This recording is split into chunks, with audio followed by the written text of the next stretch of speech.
Welcome to the Infowars Nightly News, the most hard-hitting show on television. I'm your host, Rob Dew, and today's date is Monday, July 2nd, 2012, and here's a look at what we have coming up tonight. Tonight, the debt-fueled social welfare state marches in, and the Obama administration spends $3 million to convince us we will all live healthier lives if we just sign up for food stamps. Then, the Olympics whistleblower reveals his identity as he fears for his safety. And Rob Dew talks with Matt Stein, the author of When Technology Fails, because there's never been a better time to be prepared. All that and more coming up next on the Infowars Nightly News.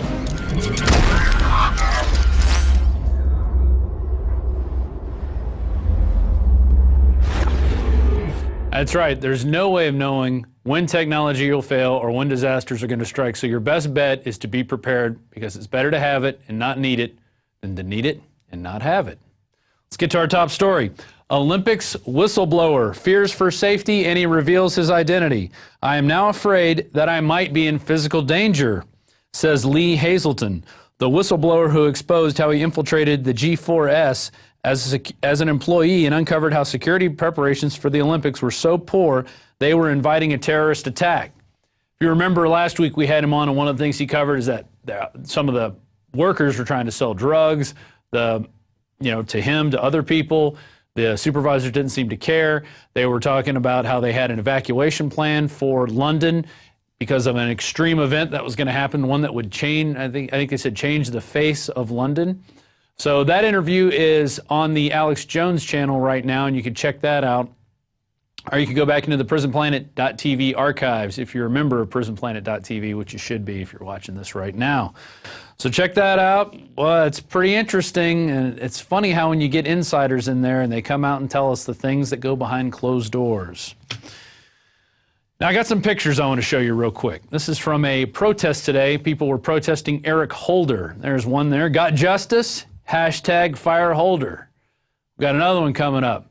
Holder must go. Hey, this guy, he's black, so he must be a racist against Holder. I mean, that's the only obvious conclusion I could draw. Guns don't kill people. Holder does. There's a nice-looking young man there. Oh, wait, what's that? Oh, well, it's been... What happened to the protest? Where's the protest pictures? Oh, this is what happened. Secret Service disrupts students' fire Holder protest over suspicious package. And this is out of campusreform.org. Josiah Ryan writes, the Secret Service on Monday shut down a student protest calling for the firing of Attorney General Eric Holder, saying they were acting on concerns over a suspicious package left by a tourist on the White House grounds. So there you go.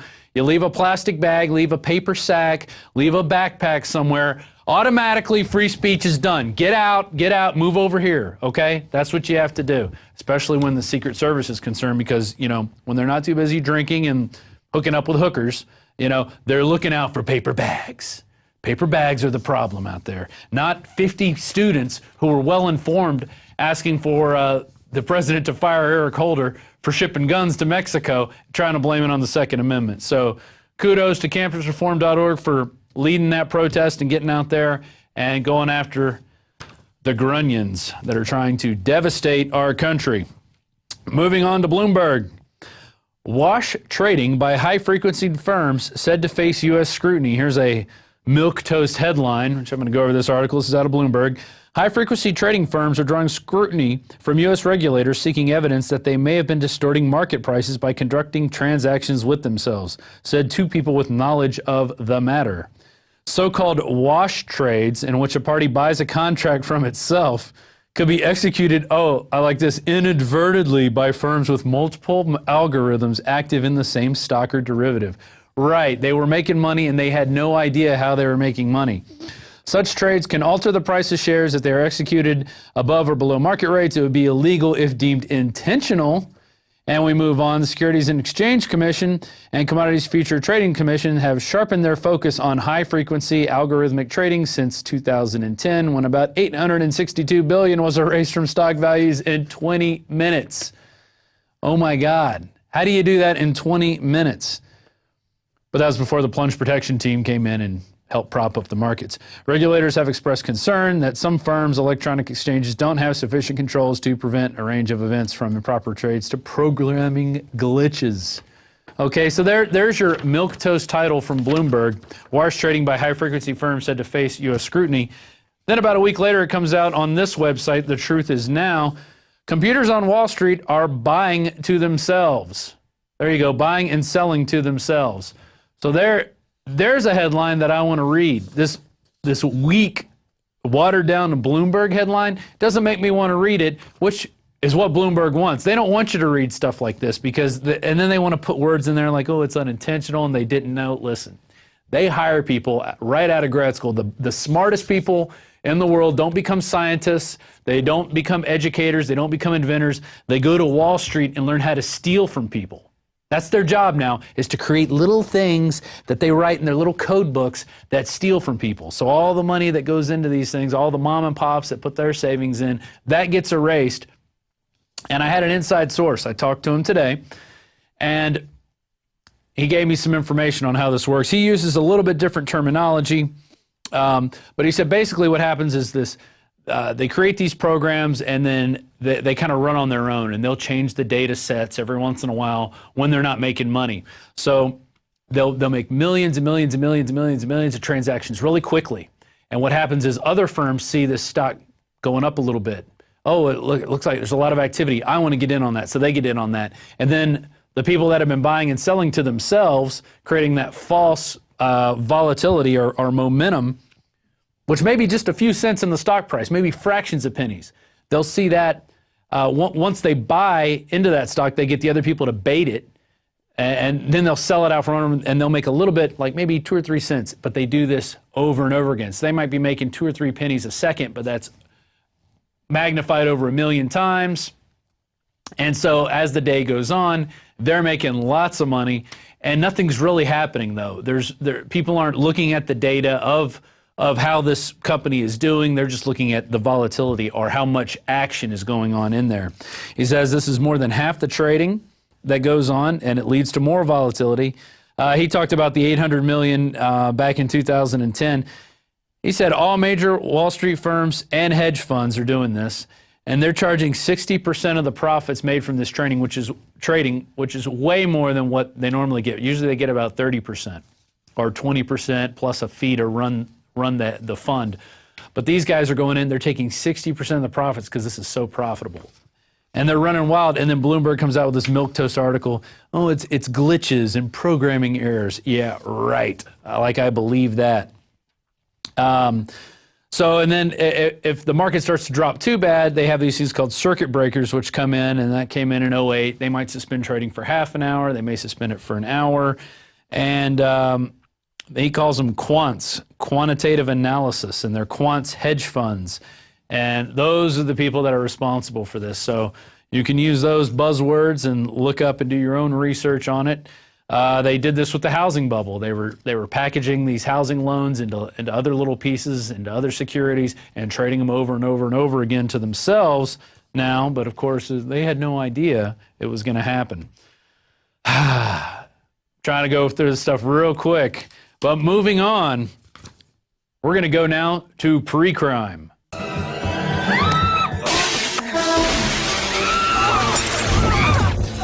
Mr. Marks, by mandate of the District of Columbia Pre-Crime Division, I'm placing you under arrest for the future murder of Sarah Marks and Donald Dubin that was to take place today, April 22nd, at 0800 hours 4 minutes. No. Well, they don't jump through your windows yet for pre-crime. You know, they only jump through your windows if you're growing a little bit of pot, or if you may have missed a payment here or there on your taxes, or at least they'll be doing that soon. But Yahoo News reports, sci-fi policing predicting crime before it occurs. So LAPD is the largest agency to embrace an experiment known as predictive policing, which crunches data to determine where to send officers to thwart would-be thieves and burglars. Time magazine calls it one of the best inventions of 2011.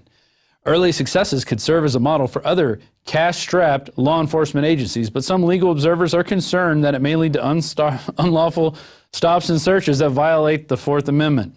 No duh. Captain Sean Malinsky said, "We have prevented hundreds and hundreds of people from coming home and seeing their homes robbed." Wow. How did he know these homes were going to be robbed? Well, they have these computers, of course, more computer algorithms that predict hot spots all around the city. And so they send officers out there, and they say they dropped crime about 13%. Well, you know, why can't they use these to go out and go after the guys on Wall Street and predict when they're going to commit crimes? Can't they use these algorithms and tweak them to see when they're going to create the next bubble or when they're going to create the next engineered crash? Can they do that? I mean, I wish they could. But no, they seem to be going after the petty criminal, the guy who's going to break into your house and steal your stereo or your TV or your iPod. You know, not the guy stealing billions and billions of dollars. You won't see the LAPD going after those guys. That's just not in their agenda. Moving on to more police state news, DHS gives UC Berkeley armored personnel carrier. You know, because UC Berkeley, they need one. And this is funny. UCPD spokesperson Lieutenant Eric Tejada justified the purchase by pointing to an event last year when a man reported to be carrying an AK-47 assault rifle, despite the fact that the incident turned out to be a false alarm. There it is. It's a false alarm. So you got this 8-ton vehicle, commonly referred to as a Bearcat, is used by U.S. troops on the battlefield, is often equipped with a rotating roof hatch, powered turrets, gun ports, a battering ram, and weapon system used to remotely engage a target with lethal force. Or in the case of UC Berkeley, a bunch of stupid hippies that are protesting whatever. That's what they're going to go after with this thing. How much did it cost? Oh. Well, the city council accepted a $285,000 grant from Homeland Security to purchase one of the vehicles back in 2007. Oh, no, that was in New Hampshire. I'm sorry. That caused an uproar in a New Hampshire town. How much did it cost this time? Of course, just a $200,000 grant from the Department of Homeland Security, and that's the University of California. So that's where your tax money's going. It's going into pre-crime for petty criminals and giant tanks to take down anybody who may be educated enough to realize that they're being screwed over by the system that they're paying into with their tax money. Moving on. New socialist French nanny state mandates breathalyzers in all cars. A poll released over the weekend reveals that nearly 60% of respondents have yet to install the device. Okay, because they have to get these in there. This new law goes into effect by November 1st, or they face a fine of 11 euros or of around $14. I've got a story for you. Back in college, I used to, I had a friend who was a guitar player, and he lived up on this hill, had a bunch of trailers. And the guy next door to him liked to drink a lot. In fact, he liked to drink so much he got busted for DWI several times, and he actually had one of those devices in his car. And you know how he got around it? He had other people who weren't drinking breathe into it for him so he could start his car. And that's how people are going to get around this. I mean, this is a stupid law. We're going to have, another thing of the nanny state coming in. This is, of course, in France, where they just invited the socialists into their lives to tell them how to live. It's coming to us very soon. Moving on. Obama wants you on food stamps. And this was sent in. I love that graphic there. Liquor, discount cigarettes and beer. We accept food stamps, people. Come on in. It's from Melissa Melton, who was one of the finalists in our reporter contest. The Obama administration recently spent $3 million to convince us that we all live healthier lives if we sign up for food stamps and get our liquor, discount cigarettes, and beer by using them. The U.S. Department of Ag has been running the Supplemental Nutritional Assistance Program, SNAP, propaganda campaign for several months now, primarily aimed at Hispanics, the elderly, and the working poor and the unemployed, which include most of Americans at this point. And they're claiming that food stamps help you eat right. And there's one woman that says, I wonder how she stays so fit. What's her secret? Oh, she eats right, and she uses her food stamps and stays active. It should be noted that the USDA does not station enforcement officers at the grocery store to ensure food stamp recipients' shopping carts are filled with vegetables instead of potato chips. I've got a confession to make. I was on food stamps at one point. When I was in college, I had a little bit of help from my parents, but basically the money that I earned working was what I had to spend, on beer, going out, eating, bills, whatever. That's what I had. I didn't have money to buy CDs back then. And it got bad for a while for about 6 months I was on food stamps. And you know what I spent it on? I spent it on food. I didn't spend it on liquor because back in West Virginia, they didn't let you buy liquor with it. You can only buy food, but now I guess you could buy anything, obviously. This liquor store accepts food stamps. I see them at the gas stations. What are you going to buy nutritional at gas stations, Michelle Obama and Ellen DeGeneres, who were seen dancing up there? Oh, we're going to teach you how to eat right. You know who teaches you how to eat right? Your parents. And if your parents didn't teach you how to eat right, I don't know. It's not much help for you. Moving on. Get ready to hold your breath, people. Arpaio is set to unleash shocking Obama birth certificate revelations, but it's going to be in 2 weeks. I can't disclose to you what we discovered, says Mike Zullo, but it's going to be a shocking revelation at our press conference. Don't worry, it's going to be July 17th at 2:30 p.m. I can't imagine why they would do this, but this whole 2 weeks thing only makes me think of one thing. It'll take 2 weeks. Here's your pomade. 2 weeks? Excuse me? 2 weeks?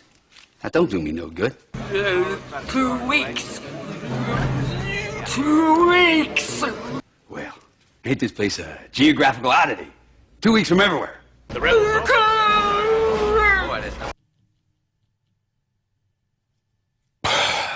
I'm holding my breath. We got to wait 2 weeks to hear these amazing revelations. Sheriff Joe, didn't you learn anything from Breitbart?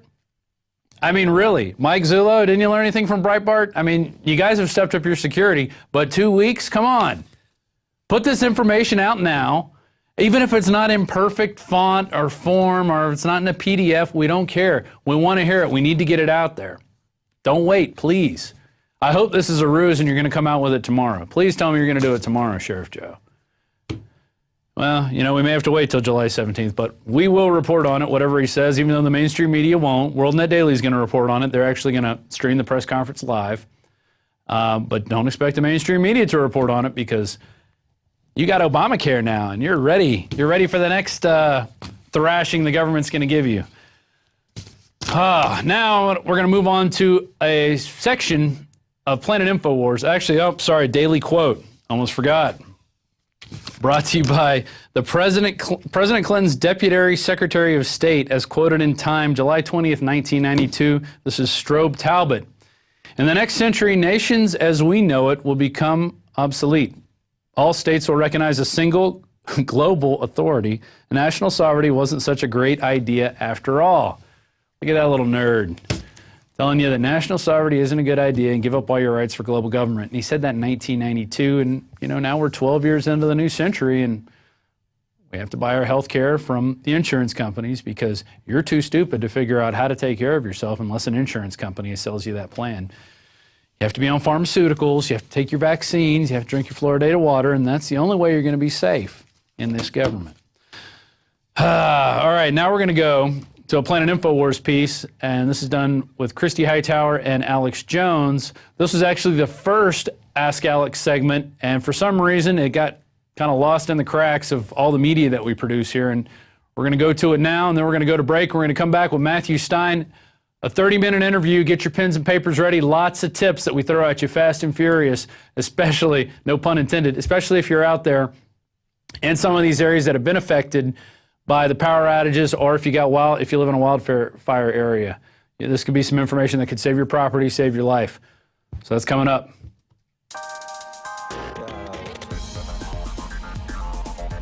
Hey, kill Granny, we'll get some money. And playing on the red theme, I got my Tangy Tangerine, Beyond Tangy Tangerine, InfoWarsTeam.com. I'm not doing real product placement. They're like, hey, there's cool filters on this camera. Let's do the Rogue one where everything's red but everything else black and white. And I said, well, what's red here? Okay, this. And then we've got the Beyond Tangy Tangerine right there. Dun, dun, dun, dun.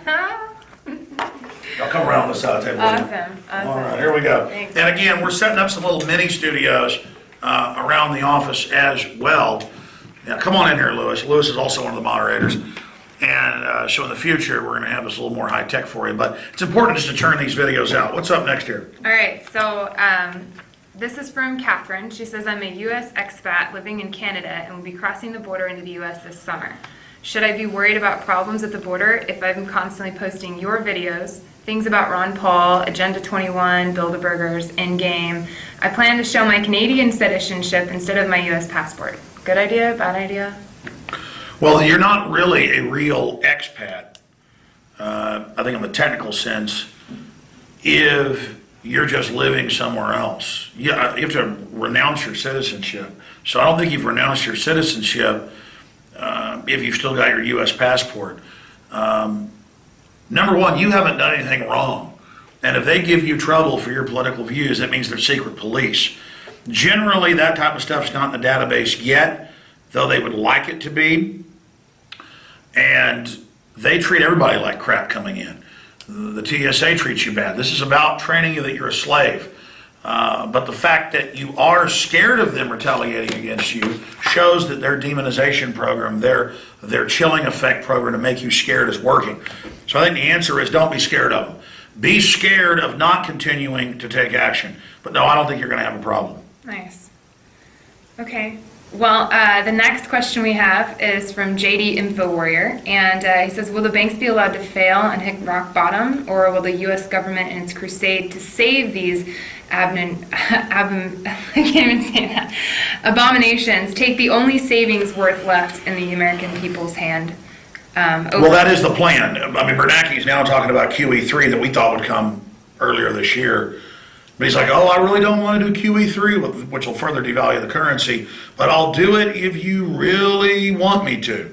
Maybe, if banks continue to fail. You got big 6 mega banks that own the private Federal Reserve that are pretty much foreign owned. They are busy imploding the European economy and our economy to consolidate it. Just like banks always famously try to take the farm when there's like one payment left. Right. Using technicalities. And so that's what's going on here. Banks, the big mega banks, not your local bank is actually performing a service, but it's engaged in fractional reserve banking as well. For every $1 on deposit, they loan out 10. So it's all just numbers in a machine. It's fractional reserve banking or money changing. You can debate whether that system's good or not. It always ends up getting abused, probably bad. But we know it's bad when 6 mega banks themselves get the lion's share of government bailouts at 0% interest, then leverage it out 10 to 1, and charge you 25, 30% interest on it. And so these are the guys that are trying to wreck our economy so they can pose as heroes and salvage it. But by salvaging it, it's in the old sense of your shipwrecks on the coast, and under old common law, that means anybody who lives there locally could cut your ship up and basically rob it. In fact, look up the wreckers in history. They would put up fake lighthouses and then have ships wreck and then loot them. But that's basically what's happening there. Bottom line, this globalist system of inflation helps the ultra-rich, hurts the working class and middle class. So it's another form of hidden taxation brought to you by the New World Order. Man. All right, good education here. Macropode asks you, I'm wondering, what would you say to Obama if you had the chance to talk to him today? I would tell Obama that I know that he basically just reads off a teleprompter, and that he's just a Harvard lawyer, and that I understand he's a puppet. And those aren't meant as insults. I would say I understand that you were picked and selective because you're pliable, you're well-spoken, and you're meant to be a front. But you're signing on to eugenics, you're signing on to totally wicked world government, and you need to understand that in the final equation you will be judged for what you're doing, if not in this life, in the next plane of existence. And I would challenge him, if he had any humanity left, to not be part of this New World Order system. I mean, I'd tell him like they live. I can see. And I see you. I mean, what does it mean to go to these big dinners? I would say to him, I bet when you were climbing the social ladder as a foundation front, that you wanted to attain success and you wanted the goal. Now you're the president. Now you see that it's all just a bunch of bull. A lot of people, when they actually do finally get power, realize, well, this is no big deal. There isn't some magic cloud 9 you get to where everything gets great. Yeah. And so I tell him, be like JFK, actually try to do things, and even if you get killed in the process, so what? At least you've got some humanity. But somebody like Obama, I mean, they vetted him up one side and down the other. I might even hold my breath, unless it was in public. And then as a prop, because that's all Obama is, as a prop, I would say things to him to then get people out there to actually ask themselves that question. But I think Obama's a dead end. Well, Weedtastic asks you, Alex, will you protest at the Occupy Kimball Castle? Have you heard of it? It's a top 100 Illuminati banksters meeting for the Satanic ceremony in Colorado, supposedly June 21st. You know, people once told me about Bohemian Grove like 17 years ago. I didn't believe in it. Mm-hmm. So will you look into that for me? Yeah, absolutely. Because I think I've heard of that castle, but I don't know about that stuff. So I know the globalists have got lots of other meeting places and weirdness they engage in, not just Bilderberg. Yeah. Okay, Patrick asks, Alex, I really like it when you show the lighter side of the world, such as its infinite beauty and the good that people do. Could you maybe dedicate a show to this idea? Or maybe do more videos of this? I think people would appreciate this and not constant doom and gloom. I have had a long-term idea, but I'm always so caught up just in all the other stuff we're doing, to really talk about the beauty of the universe. It's like an open poem to humanity and the universe. Instead of just saying, look at the detail of the eye, or look at a beautiful planet we're on going through space and the stars and the sunrise and sunset, little fish in a pond swimming around.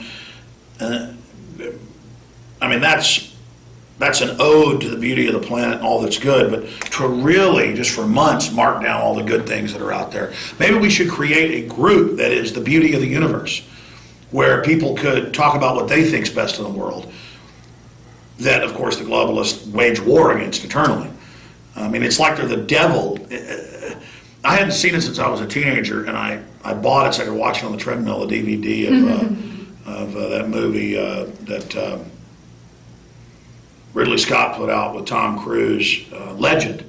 And it's like, the goblins want to kill a unicorn. You're like, oh, that's silly. But all of that's an archetype. That's what the globalists are doing with their GMO, with everything. They really do like wrecking things that are innocent and good. Look at the school system. They want to wreck innocence and sell it as if it's cool and fun and great. So yes, we should have a group about beauty in the universe. Something to fight for. Yeah, exactly. What's good? Yes, let's do that. Cool. All right. Absolutely. Because I do want to start maybe even having a news segment on the radio or TV once a week where we talk about what's good in the world, or people that did the right thing, and talk about military that said no to vaccines, or parents that said no, or people that, steadfastly exposed a corrupt politician who ended up going to jail. Because a lot of what's good in the world is standing up against these bad people.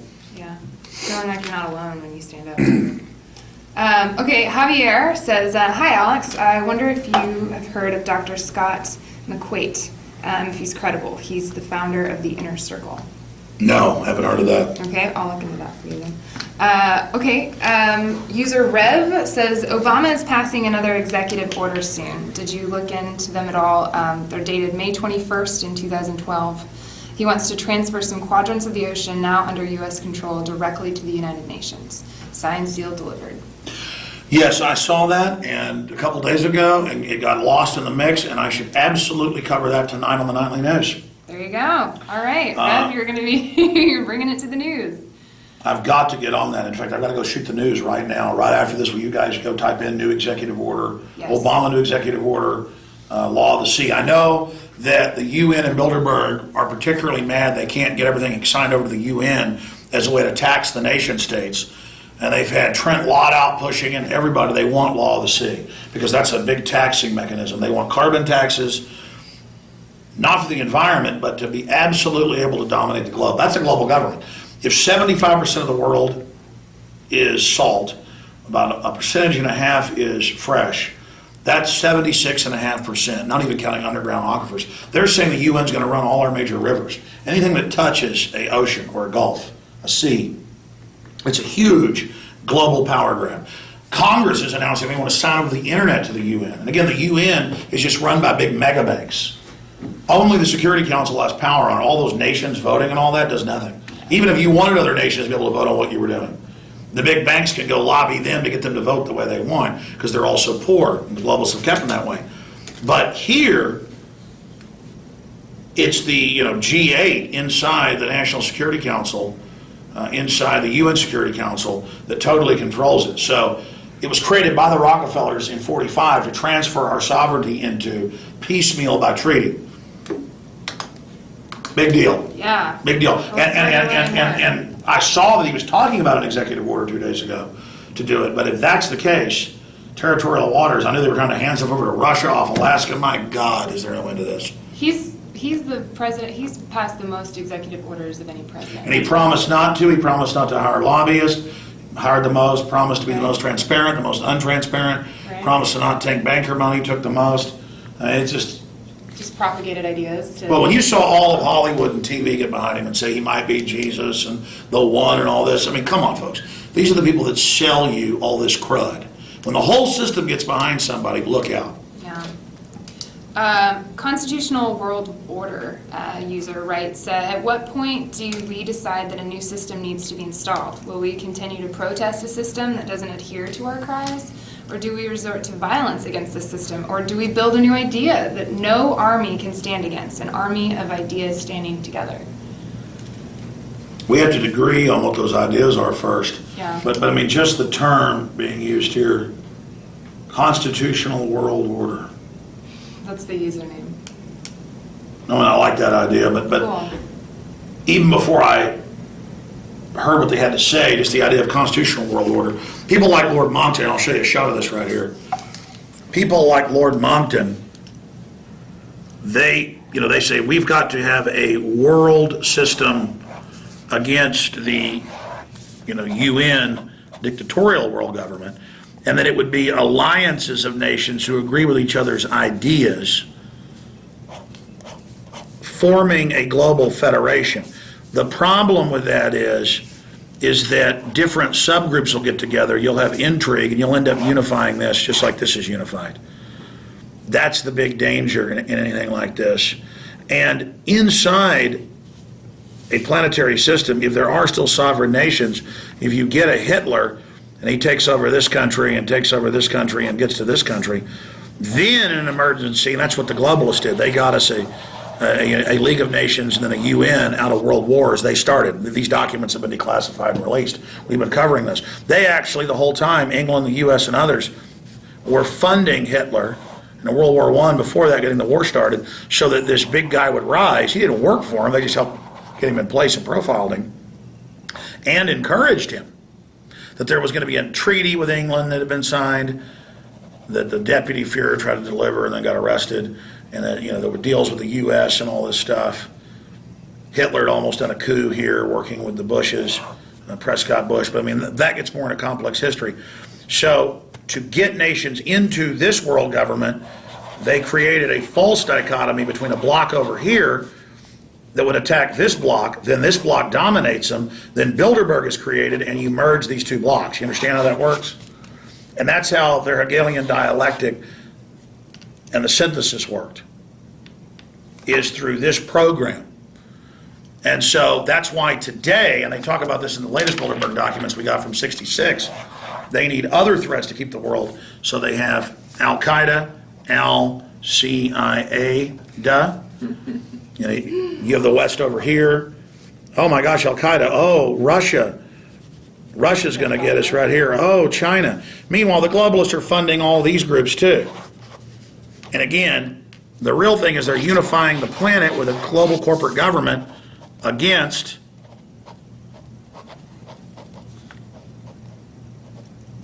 not very good, but against this. You understand? It's full spectrum dominance. They'll play all the different parts off against each other because they're going after the whole. You're like, well, it doesn't make sense. Why are they funding Al-Qaeda if they're fighting them? They have to have Al-Qaeda in an area if they're going to have an excuse to come take it over. Or if they're going to have an excuse to have the TSA come after you within the homeland. Can't draw good for the United States. Anyways, there it is. All right, so I hope that answers that question. What was his original question? I don't remember now. At what point do you decide that this new system needs to be taken down and a new one needs to be put up? So. Well, people, I'm not saying he's saying that, or she's saying that, but people confuse our constitutional republic as not working, so we need something new. No, we had a revolution by the globalists against our constitutional republic. We're now living in lawless globalism, where these special interests do whatever they want. So we want to restore the Bill of Rights and Constitution, which they hate so much because it's so effective against them. That's the answer. Okay, what else is going on here? Sin Uyghur from the Young Turks has on record spoke out against the bill Obama signed to detain Americans. Is he finally waking up or pulling a Glenn Beck trick? I forget how you really pronounce his name. You pronounce it wrong. I can't pronounce it. Okay, yeah, It's did like my best. Sink Uyghur or something. No, I mean, that guy works over there with Al Gore. Al Gore's always wanted tyranny. I really think he's naive. I mean, he left MSNBC because he wouldn't be under their control. So I don't think he's a terrible guy, but he doesn't understand he'd have a bigger audience not even being on current TV. I'm sure he gets paid money or something. I mean, it has no audience. See, that's why they want to censor the internet now. Yeah. Because Scary. MSNBC has almost no audience. I mean, my little show is bigger than them, just in Alexa or Google Analytics. Just my radio show is much bigger than MSNBC. I mean, Not the truth, though. I mean, their whole network combined, yeah, but they probably make 50 times the money we do, which is not even our goal, but if we had that money, we could be a lot bigger and effectively challenge them. That's why they know now that they're in trouble, so they're trying to come in with internet censorship and the rest of them. And I don't want to just sit here and say bad things about the Young Turk guy. It's just that, one time I said in a video, I'm bigger than the Young Turks. And he took one YouTube channel and said, no, I'm bigger than you. And he didn't take all of our channels, and he didn't take our web ratings on Alexa. He didn't take XM, the satellites, all that stuff. Whereas he look at, well, if you go to Google Analytics, I don't have it here in front of me, but I'm going to pull up the actual data in my mind. I mean, here's Young Turks, and here's Infowars. I mean, our total traffic on Google's like this. They're just flatlined down here. They're not even, it's not even a debate. And then he made a big joke out of it, like I was going, hey, I'm bigger and better than you. No, that's not what it was even about. I was talking about how there's mainstream media that now, just like Time or Newsweek has the Daily Beast, they're trying to act like they're alternative now. And so I'm saying that's what the Young Turks are, is they're just the system trying to take something that is alternative media, they were alternative media, and bringing it in but trying to control it. Manipulate. Yeah. Exactly. So I was pointing out that this is the establishment trying to take on alternative media colorations. Even though you come from a leftist perspective, you were alternative media. And I was saying, you figured that out, so you left MSNBC, but you jumped right back in to Al Gore trying to talk like the alternative. And again, it's not like I have all the answers either. In fact, it's one of their questions. I shouldn't even have got off into it. But anyways. And the last question brought to you by Rembrandt 10. Hi Alex, I'm 23, living in Ontario, Canada, and I have no job and I'm feeling vulnerable to the New World Order tactics. My question is it safe to be taking materials that address themselves being about Catholicism, Freemasonry, from my public library? Driving down the road is not safe. Everything kills you. What's not safe is that people think they're being watched, and that's why the system has said, yeah, we're watching what you check out. Yeah, we go to Borders and Barnes and Nobles, the government says, and get a list of what you're buying. That's why they always want your info, even if you're paying cash. So we're in that tyranny. I fought all this data mining before it was ubiquitous, before it was in place across the board, because I knew it was criminal and a sign of tyranny. But now that it's all in place and the CIA director says they're watching us and listening to us without warrants, don't let it intimidate you. Let it be information you use to expose the fact that they're lawless and criminal. It's that simple. So don't let these people intimidate you. But yeah, if you're getting things out of there about Catholicism or about Freemasonry, more and more they want the system digitized so they know what you're reading. But that doesn't mean you need to be scared. All of us need to be reading and researching, and you can try to arrest us all. If we ever get to that point, which we're starting to get to, where people are like, oh my God, I better not visit this website, like Infowars.com, I better not go to the library, they've already won. The answer to this 1984 system is 1776. And what does that mean? If you're scared, you should be out there doing street art to expose these people. You should be starting your own radio show online, your own YouTube videos. The fact that you're afraid, you should go out and protest, because you should be afraid. You should be afraid of not challenging these crooks, because if they do fully get into power, it's over. Okay? It's that simple. And wow, 11 questions. I'm going to go shoot the nightly news. If you guys can find me you. that particular executive order. I heard he was talking about it. I didn't know. I guess he's already done it, or maybe these haven't been released yet. But trying to find out, I can mention that at the end of the nightly news tonight and cover that on the radio tomorrow. But this is really good. PlanetInfowars.com, and at least every week we'll take 10 or 11 questions, and we will answer them here for you. And I think it's also important that after you've uploaded this at PlanetInfowars.com, make sure we start giving this to Aaron or Jacobson or somebody else. We need to start posting these on the YouTube channel too. Cool. Absolutely. And they can put a Planet Infowars bug on there. So folks watching out there, want to ask me questions, go get a free membership, create your own group, create your own profile, PlanetInfowars.com. Thanks a lot, guys.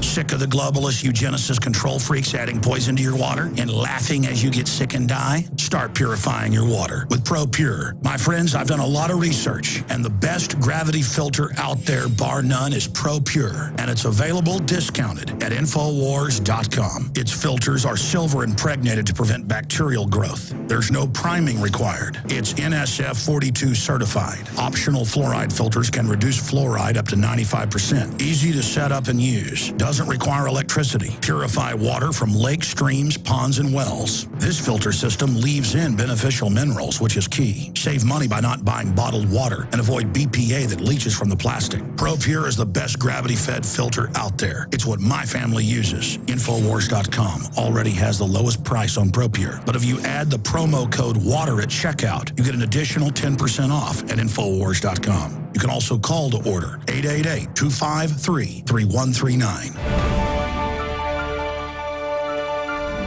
Welcome back to Infowars Nightly News. I'm your host, Rob Dew. And like we covered earlier in the show, we have a lot of natural disasters going on. We've got fires out in Colorado. We've got major storms, they're calling them land hurricanes, going out in the eastern area, hitting D.C., Maryland.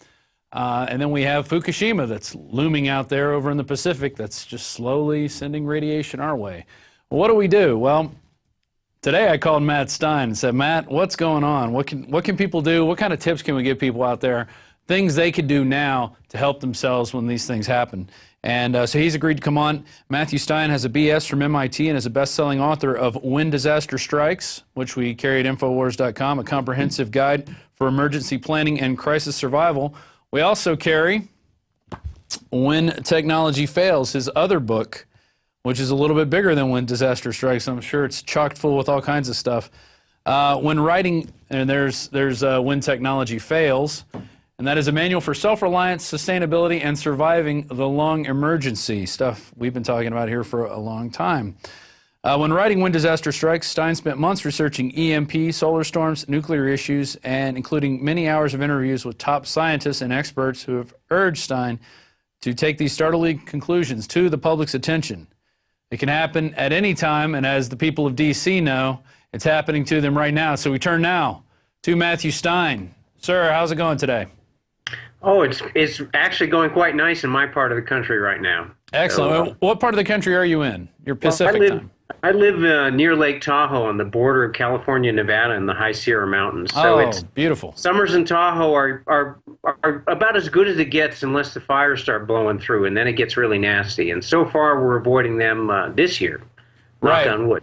Well, let's go right into fires, because we've had most of Colorado is on fire at this point. They put out about half of these that are going on. And earlier, we were talking about things that people can do just to, help not fireproof their home, but prevent some of the damage. As you mentioned, sometimes there'll be a house that's totally burnt to the ground, and right next to them, that house wasn't burnt. So what were those people doing that you could share with the rest of us? Okay. Well, the very first thing that most people are aware of is what's called defensible space. And that's making sure that you get anything with fuel that might bring a fire into your house as far away from your house as possible. So get rid of the tall grass, brush, trim, limb the trees up like 20, 30 feet up the trees if you're in a fire zone. Then the things you can do is kind of notch it up. Like there was a big fire in Laguna Beach in 1993 in Southern California, and the firestorm was really severe there, much like what you're seeing in Colorado. And in that situation, the average home, whether you've got defensible space or not, is gonna incinerate. But there were a few homes that were so fire resistant that the firestorm went right over the top of them and around them and didn't burn them up. And so you can kind of sort of start at the bottom and work up on your own home, and to make them super fire resistant to survive a major firestorm, that's tough, but you can take it up in grades and improve your chances of surviving. So one of the first things you can do, like say there's a fire that's actually coming, or you're really worried that it's severe fire danger. So one of the things you can do is take like double thick sheets of sheetrock, cut them up and make blocks for the air vents underneath your basement and in your attic. And what that does is that when you get a firestorm blowing through, you have hot air will get sucked in with a chimney effect, and it'll suck embers and super hot air into your home through these vents and start your home on fire. So if you block the vents, it keeps the air inside your home cool and prevents the super hot air from coming in from the firestorm. Now, that's one level. Next level is, say you've got a firestorm coming and you've got drapes in your home. Well, it turns out that heat will radiate through from the firestorm, right through the glass, especially if it's single pane and not double pane glass. So more resistant houses have double pane glass and are well insulated, and that slows the heat from coming in. So if you've got a bunch of drapes hanging by your windows and you know that you've got to evacuate and you want maybe to come back to a home instead of a burned out cinder shell, then rip those drapes down, or pull them down, get them away from the windows. Anything that might get ignited from heat radiating through the windows. Then obviously if you can hose things down and get them wet, that's good. And especially up on your roof, if you've got an old shake roof, if you think ahead of time, there's stuff called Fire Stop, various different versions that you can spray on the wood roof, spray on your wood decks, and it won't stop a super hot firestorm. That'll burn any kind of wood, but it will prevent a fire from igniting from falling embers and blowing onto your deck or getting onto a wood shake roof. If they're coated with the right stuff, it will prevent those things from starting it. So there's various levels, and in my book, in the fire chapter, I've got a full list of all of the things. Now, all the way at the top end of the scale, the few buildings that survived the super hot firestorm in Laguna Beach were all stucco or earth-based, adobe kind of based buildings. And they put stucco or cement board, like hardy board, that looks like wood, but it's concrete wood, but looks like wood, underneath the eaves.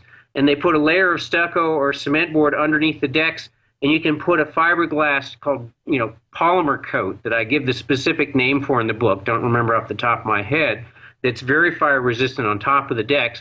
Or nowadays, if you're building a new deck, you build it out of Class A fire resistant materials that won't burn, that are really, really good. They're a polymer with fly ash in them by a deck company. I've forgotten the name of that too off the top of my head. So those are some different things you can do. But what you really need to be worried about, like if a firestorm is coming, you got to use judgment, because it's much better to be cautious and leave than not. And if you got a minute, I'll give you a story of my friends in Australia in the Black Saturday fire. I mean, that was, they looked out their house on a Saturday morning in 2008, I believe, 2009, and it was 117 degrees outside. Now that's blistering hot, and there was an extreme fire danger, but there was no warnings. And they just looked outside and they saw a big column of smoke. So they threw their computers, some critical files, a couple of bicycles, and a few clothes into their car, and they left. Now this home was an adobe home with a metal roof that many people would consider to be very fire resistant. And they might say, well, I'm going to stay and fight it out because I've got this really fire resistant home. Well, these people got in their car because they knew they had a forest around them, and that if there was a severe firestorm coming through, that their home may not survive, even though it was adobe with a metal roof. So they went to some friend's home that had a more defendable space, that was no forest around them, just tall grass, and they had a pond, and they had fire pumps, and they had a bulldozer, and they had all those kinds of things. And they fought the fire at their friend's home, and it was pretty severe. They had a 10-foot, 15-foot tall wall of fire coming up. But with their equipment and just being grass, they were able to hold it at bay. But when they came back to their home, they found that all of the bicycle repair shop tools were molten, and the home was totally gone. And there was only 3 adobe walls left standing, and outside of that, there wasn't a shred left of their home. So this is where you got to use smarts, because 173 people died, in entire towns were incinerated around theirs in that tragic day. And there was entire families found incinerated in their cars when they were trapped trying to escape. So you really got to use good sense and good judgment in a situation like this. Well, and especially when you have valleys and ridges, and if you're on a ridgeline, the fire's below you, that's the worst place to be, because that fire is coming up at you, and it'll come up at you quick. It really fast. And, you know, fires, we had 60-mile-an-hour winds in the fires in Colorado recently, and we had a firestorm near our house with high winds back about 12, 15 years ago. Started about 1.5 miles downwind, and luckily the wind stayed the dominant direction and blew it away from us. But there was no stopping it. It closed the freeway 2 or 3 times. There was absolutely no way of stopping that firestorm. Anything in front of it, you know, they'd saved a few buildings and some others went, and luckily mostly it went up a mountainside, and they were able to stop at the top of the mountain before it went down and burned out Reno. But it was severe, and it lasted for, I don't know, two weeks before it burned itself out on the ridge. And they kept it from blowing over the ridgetop down to Reno. So, yeah, it can go faster than you can drive in these firestorms. And a very serious, very scary situation if you've ever been near one. Well, you know, you talked about getting out, and, you know, they threw some bikes, they threw their computers in. And you mentioned that in a press release you sent out today of the things you should grab when you're going to get going, when you have to make that time. You called it, let me grab this here. Evacuate their home. My life in a box. I like how you title it that way. Your life in a box. These are the things you need to have. You know, if nothing else, you're going to grab that in your grab and go bag. You know, what should people put inside their life in a box? Okay, my life in a box has your critical documents to put your life back together in case you really lose everything.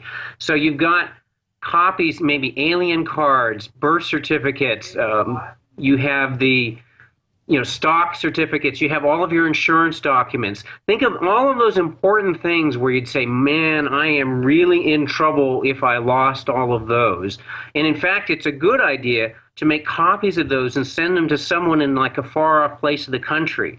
And some people put them in safety deposit box copies, and that's a good idea too. But think about where you live. If you're in an area where maybe you and your bank would get burned in the same thing or fall down in the same earthquake or the same hurricane might take you down, it's a really good idea to get them off-site and also to have them ready so you can just pick up that box and go. Now, these aren't things like food, water, shelter. These are items that help you put your life back together or get things going again. Because, realize if you got a local bank, maybe the bank's burned out too or gone in that earthquake or there's been an EMP or something even larger than that. And having hard copies on hand could make the difference between your information totally gone and being able to retrieve it. Right, and then let's talk. Earlier, I saw you had your backpack with the. It was like your grab and go bag, and you also had the blue tote. Let's. Why don't you pick that up and show it to everybody? Okay. And also describe the things that need to go in that. So here's the blue tote, and then here's my go bag. So with the go bag, see, I live in earthquake and wildfire country. Yeah. And so if this time of year an earthquake happened out here where I am, what happens? Well, earthquake busts water lines, it busts the gas lines, water heaters and things fall over and fires break out. And then all of a sudden I've got bridges are down and there's a firestorm blowing my way. If it starts upwind from me, it's going to come my way. And nobody's going to be able to fight it because they can't get over the bridges and, it'll be so widespread. So I have to plan on the possibility of evacuating on foot with my bag, or, preferably I go in my four-wheel drive truck and I pick up my trailer and everything's great. And I've got my little home on wheels with a solar panel and all that. I just can't necessarily count on that happening. So some of the items I have, like one of my most important items is water, because you can live most of us can get by for 3 weeks to a month without food. You may not like it, you certainly wouldn't feel good, and you wouldn't be happy about it, but you could do it. But in hot weather like we're in right now, if you have to be physically active, like physically evacuate, you could be in trouble and could start dying in a single day. And certainly in 3 days, people start to die without water if they have to be physically active in warm weather. So I have, let's face it, if you're on your own, you can only carry so much water in your back. And so you're going to be drinking out of the duck ponds and the local ditches and the local creeks if that's all you got. So this is a backcountry water filter, kind of like a backcountry standard by Mountain Safety Research, MSR. And it's field serviceable, and people take them to Nepal and Tibet and India and the third world all over. And basically you can take this tip and stick it into your local ditch, and it's got a pre-filter on the tip, and then inside this there's a carbon cartridge with a ceramic outside that's field serviceable. So if it plugs up, you can scrub it with a little pot scrubber, and it'll take the outer layer off, and you're back in business again. So I like things that are field serviceable that you can maintain, outside and get them going again. If they break, they're really simple to take apart with no tools, all that. So Katadyn makes a great one. MSR makes a great one. People like the Berkey filters. There's a lot of high-quality filters on there. I like to go with the backcountry standards. Right, and we actually we carry a ProPure that I have at my house, and just for these, it's lightweight. You could collapse it together. It doesn't take electricity, which is the great thing. That's what I love about it. You just pour water in and you wait for it to come out, and it's good room temperature, and we keep it at my house, and my kids drink out of it all the time. But it's ready to go in case we have to get out. It's, we grab it and we go. And that's one of the things people need to do. I also wanted to add another thing. If you have a fire coming, you want to cut off the gas to your house. That's probably one of the most important things you could do, because if you have fires or earthquakes, you're going to have those things break. And then that's the quickest way for your house to go up. I remember seeing that in San Francisco. Why is that house burning? Well, they must have not shut off their gas. And then you see a giant flame shooting up where their gas main was. And that just is, you're asking for it to come out there. Well, let's go, let's move on to keeping cool in this heat. We've got a lot of heat now. Your electricity goes out, say you're in a storm in D.C. You're an old person. How are you going to keep cool when it's hot outside? Well, we'll go on to that in just a second. I just want to mention, one of the reasons I have the blue tub and the backpack is that there's certain items where I've got like big fat items that I want to bring, and skinny. Like this is my first aid kit when it's on my back, and this is my first aid kit when it's in my blue tub. So just think about that. So, that's why you have them both, not just one. Okay, now keeping cool when it's hot, the obvious thing is evaporative cooling. If you can do fans, if you get yourself wet, those hats that have the gel packs in them are really good, or the things around the neck, but in the old-fashioned washcloth in a water bottle or a tub of water, you just get it wet. Keep your neck and your head wet to keep your brains cool. Extremely important. The ways to recognize when somebody's in trouble with heat, there's two things that are very serious. Heat exhaustion and heat stroke. Now, heat exhaustion is not as serious. When you're kind of hot and sweaty and pale and a little clammy in the skin, and you feel terrible, maybe nauseous, a headache, that's not life-threatening, but it's serious. You've got to keep that body cool. Lots of towels, fans, keep that cool. Now, if you pass that point, now typically in heat exhaustion, you might have dilated pupils. Now, when you pass into heat stroke, it's life-threatening. And you've got to you've got to take the body temperature down right away. So this is important. If you see somebody who's gotten like beet red in the face, their skin is dry, they should be sweating, but their skin is dry, that means their body is shutting down and it's not sweating and cooling itself properly anymore. The pupils are tiny. In this, it's life-threatening. You've got to get that temperature down. Ice baths, cold baths, wet, and the fans. Now, if someone's super hot and it's very hot outside, and you can't get them wet and you put a fan on them, it'll actually make it worse because it'll be driving like 100+ heat on them and make their body even hotter, and their body's not cooling. You need moisture for a fan to work. So if you're not, you've got to either have body sweat or make it artificially wet with towels and ice cubes to keep yourself cool. Any more questions on those lines? No, that sounds good. Those are common sense things, but it might not be stuff you're thinking about in the thick of it. You got, the power goes out, you got a tree falling through your house. The next day you wake up, well, now it's 110 degrees. You got to keep cool somehow. And if you don't have a generator with an air conditioner, you're going to be out of luck, essentially. Now, a small generator will keep your food from rotting, and it'll allow you to, run some small things in your house, like those portable Honda ones. Right. They're great. They're quiet. They'll run all day, but they won't be big enough to power your AC. You got to have two of the small generators that they can synchronize together to do your AC, or like a job site generator. And they're more expensive and they're loud and obnoxious when you go up to the larger generators, but they will keep your AC running. But they'll drive your neighbors crazy with the noise, and they'll drive you crazy with the noise, but better than passing out in the heat. Yeah, that I remember when Hurricane Rita hit my parents' house really bad, and there was no power. Oh, it had to be for at least 6 or 7 days. I drove down from Austin to go help them out. The Army had gone through and cleared the brush, but they just piled it in everybody's yards. But they did do a good job of clearing out the brush, I will admit that. But we had a giant generator keeping one room cool at night, and that was our one room. And the rest of the time, we were sitting around hosing ourselves down. We did have a little bit of water that we could go get, and they also had a swimming pool in the back, which we were able to use that water from and pull it out. And it wasn't, it had a tree in it, but it wasn't that bad. You could use it for washing clothes or just hosing stuff down, cleaning stuff off.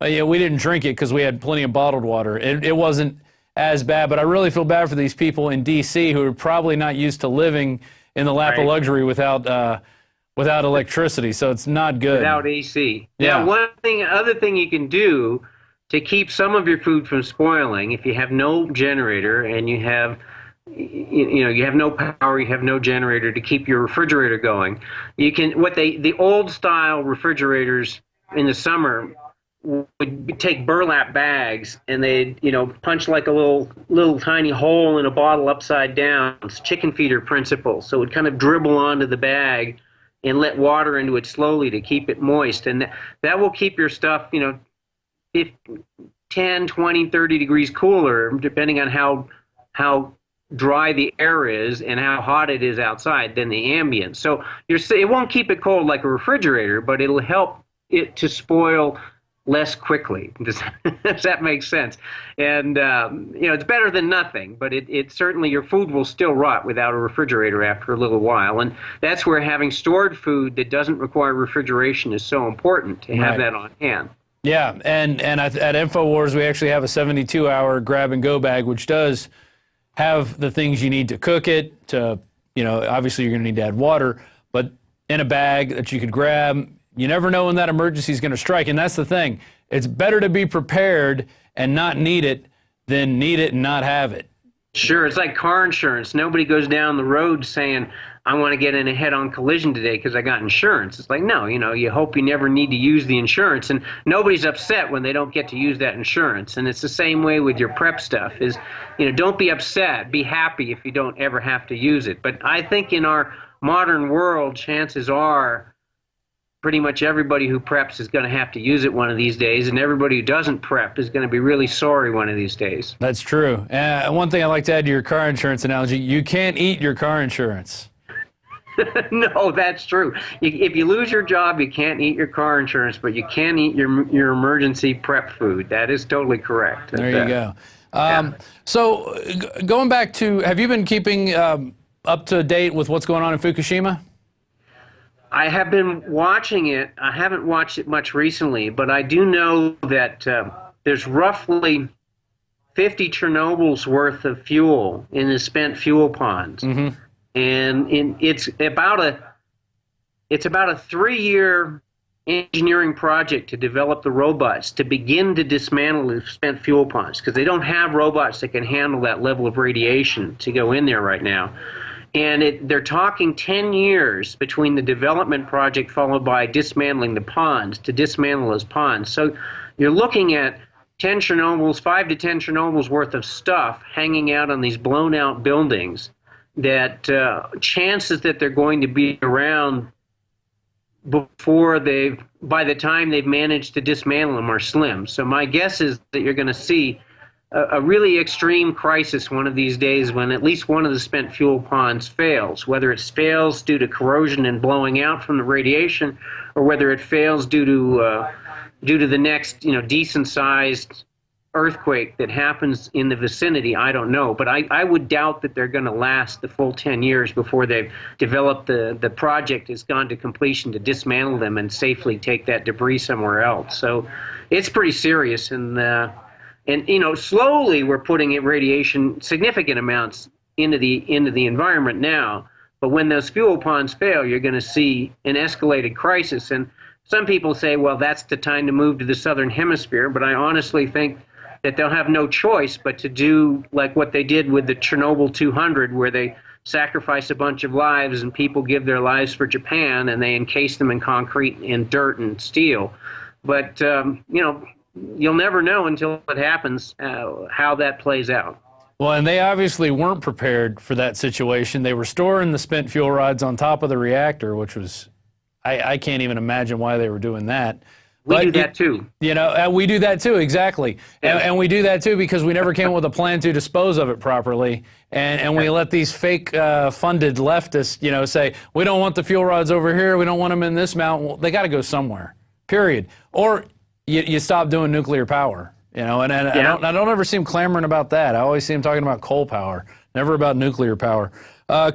People clamor about getting rid of nuclear power. It's just that it's been, everything was really great until Chernobyl and 3 Mile Island, and then it was like, okay, now we fixed it, and then nothing else happened. And then Fukushima happened. So I think people's faith that those engineers are going to figure out a permanent long-term solution are pretty slim.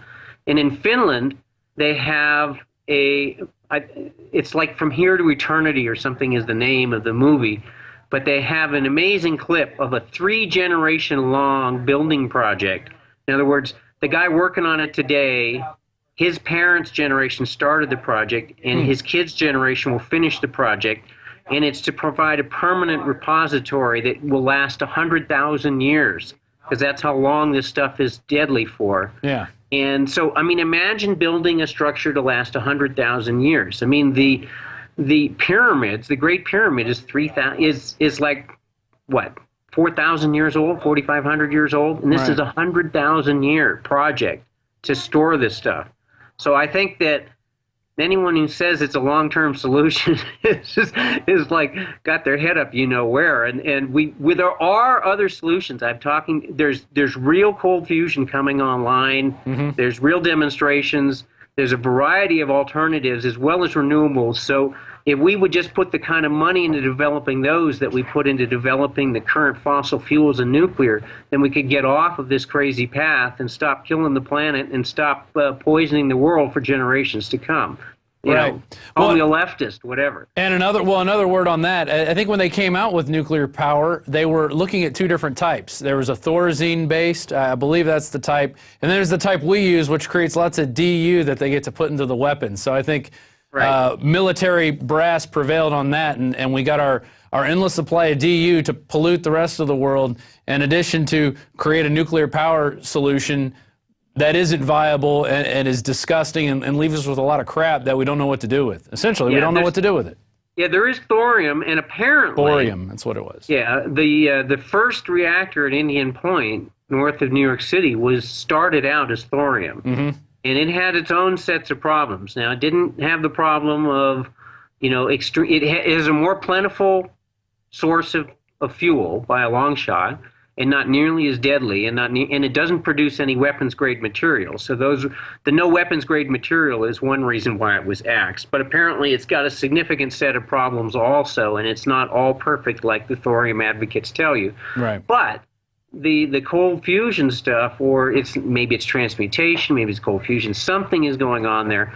There's a number of demo units out now that are showing on a small scale, and there's some large people who are trying to build up, Andrea Rossi in Italy and Decathlon in Greece.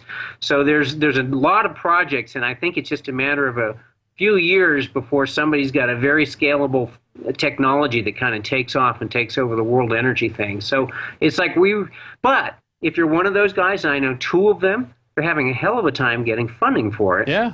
Who wants to fund their own demise? These guys who could fund this stuff are the ones who are invested in the system now. That's right. The part of the problem is the 1% that both in the corporations and in the people that got to the top got there by the old system that's taken the planet down. So the question then becomes, how do the 1% finally realize it's in their own best interest to slit their throats in one sense and go this new direction? So it's pretty tough. It's like, it'll be very entertaining to see how this drama plays out. Do we destroy planet Earth, or do we save it, or is it somewhere in between, or do we get ourselves knocked really, really, really badly, and then finally empower the people in the power to make the major changes to prevent collapsing the world as we know it? And most of the people I talk to, I call them the optimistic doomers, seem to be in that category. Actually, in the last year, it's flipped. It used to be 2 out of 3 were optimistic doomers. 1 out of 3 thought we were over the tipping point and we were going to crash the system no matter what. The last year or two, it's kind of flipped. Now it's like 2 out of 3 say we're past the tipping point and we're going to crash no matter what. And that includes people on the left, right, and center. That's not just lefties. That's like all the full spectrum of America seems to be feeling that way now, at least the ones I talk to. And so it's interesting times we live in. And if you don't have your grab-and-go kit ready and you don't have at least some basics, then shame on you. Well, and I would recommend a couple things for that. We have these, they're little cards. They're called rad stickers, and they basically point out, if you're in an area with radiation, you wear these on your body. We'll get a shot of that here overhead. And we also have ThyroSafe, which is potassium iodide tablets. Let's talk a little bit about potassium iodide. It's not something you want to start taking now. It's something you only want to start taking if you know you have radiation coming at you. What can you tell us about potassium iodide? Well, potassium iodide is actually, you carry something else that's a broader band thing than the potassium iodide. You are also stocking modafinil on your store now. There it is. I was just about to bring that up. And the potassium iodide basically, see, when around Chernobyl, the Chernobyl necklace is like everywhere. And that's thyroid tumors. And in the Pacific Islanders who are downwind from the Bikini Atoll and the U.S., open air tests, and to a lesser degree, the people in Utah, downwind from the Nevada test site, it's like they never blew it off when it was headed towards lots of people like Vegas. They only blew it off when it headed out in the, those poor people in the smaller towns out there in southern Utah. And so the Chernobyl necklace is when the radioactive heavy metals go into the body in the iodine, and the iodine is used by the thyroid gland, and then it lodges in there, and it leads to tumors and cancers over time. So when you take potassium iodide, you're saturating your body with non-radioactive iodine so that the body doesn't tend to suck in the iodine. But it's not really getting rid of the poison that much out of your body. It's preventing it's giving you enough iodine so you're not sucking in the iodine, but it's not preventing you from getting like the strontiums and the cesiums in the body and the uraniums and the plutoniums, but it is protecting you from radioactive iodine to a large degree. Now, the other material you've got, the modafinil, that's a kelp extract where they've made it very bioavailable. See, if you and I go out and eat kelp, well, we're not ocean-going animals, so our body's not designed to digest kelp. But when it's processed properly, then you get all of this bioactive iodine, and you have other active ingredients in the kelp that help to bond to the radioactive heavy metals in your body and actually help the body dump it. It's called chelation, and it bonds to the metals and it dumps it out through your urine and through your feces. So the modafinil actually gives you much broader protection than the potassium iodide does. And it helps you protect you against all of the metals. Now, nothing's perfect.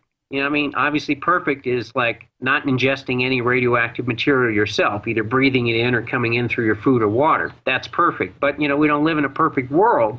So I'm taking 4 capsules of the modafinil every day, and I will as long as I live, provided I have access to it. Well, it says here 40 pounds of raw seaweed is needed to make 1 pound of modafinil.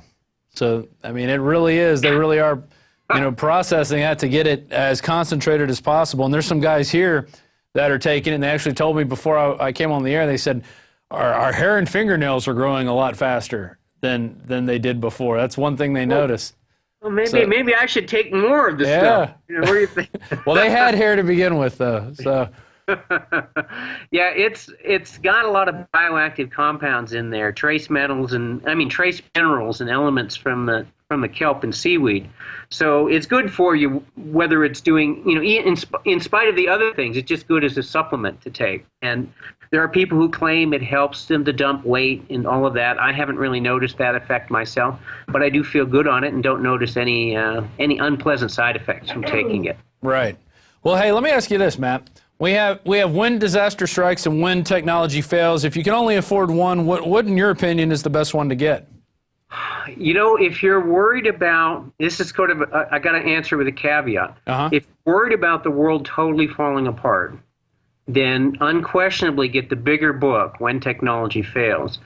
But the new book, if you're worried, if you want to have a compact manual for your go bag, that's a perfect prepping and survival handbook, then When Disaster Strikes is like your perfect prepping and survival handbook. But it doesn't have the primitive technologies, how to do things the old way in case everything fell apart. So there's a little different focus. Plus, When Disaster Strikes has new material on surviving a nuclear catastrophe, on solar storms and EMP, specific chapters on fires, a chapter on earthquakes, chapter on hurricanes and floods. So it's got some information that's not in When Technology Fails. So I hope I answered your question. It's not, there's no easy way to answer it. Two is better than one, is what essentially you said. And then we also have Strategic Relocation by Joel Skousen, who we've had on the show, and we did a really in-depth interview that we're putting together a DVD with his, which basically describes, you know, if you're going to go with that mindset that it's all going to collapse, you know, go with this at least to prepare yourself. And I think, you know, Strategic Relocations with When Technology Fails is, you know, your best bet if you're going to go in at it with a group of people and you're going to try to make it out of whatever happens. That's your best bet. And don't forget Carla Emery's Encyclopedia of Country Living. If you want to really, you know, deal with a full-on collapse situation, then, you know, if I had like two books, only two I'd carry, I'd bring that. When Carla Emery and When Technology Fails. If I wanted to add another book, I'd add an illustrated herbal guide with full season pictures to local herbs. And then Joel Skousen's book's a good book. You know, there's a lot to keep adding. So you kind of start with the core of your food, your shelter, your basic technologies, and your medicine and first aid, and then expand outward to improve your library. Well, and it's our duty to be prepared. So when the time comes, the people that are prepared are going to have to share their knowledge with the people who aren't prepared. And guess what? Those people are going to be your best friends. And they'll probably do a lot of the legwork that need, you know, if you've got all the answers to stuff, these are the people that are going to help you.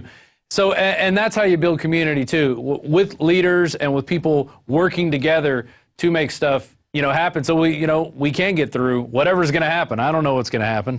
It'll probably be a financial crisis before anything else.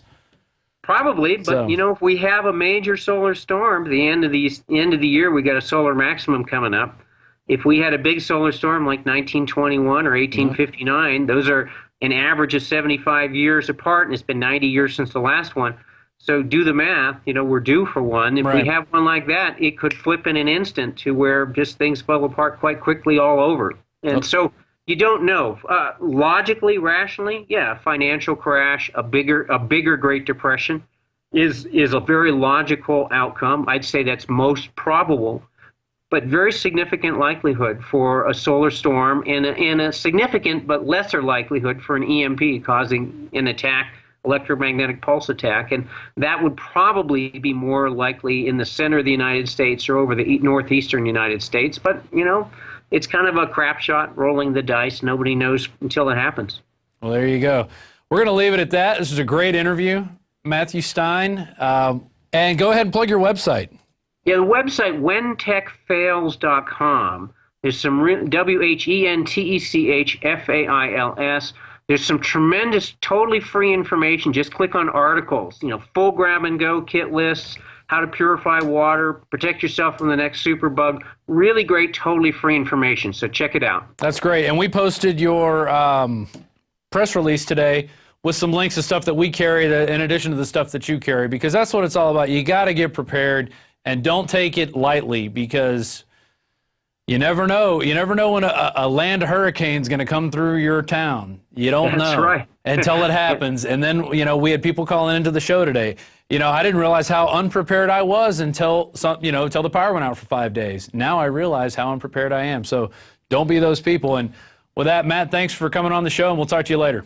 You're welcome. It's always a pleasure, and have a great day. Do your best to change the world, and do your best to be ready for those changes, because they're coming. There you go. Well, that was a great interview.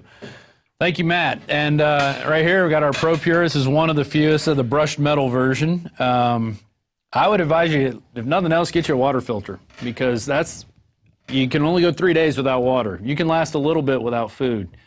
You can last a little bit without the radiation stuff, and that hasn't hit there yet. But, the water, clean water is what you need to live, period. So get your Pro Pure filter if you haven't got one yet, or get another type of water filter. We also have the Life Straw. It's one of the other things we carry. That's our show for today, and it's been monumental.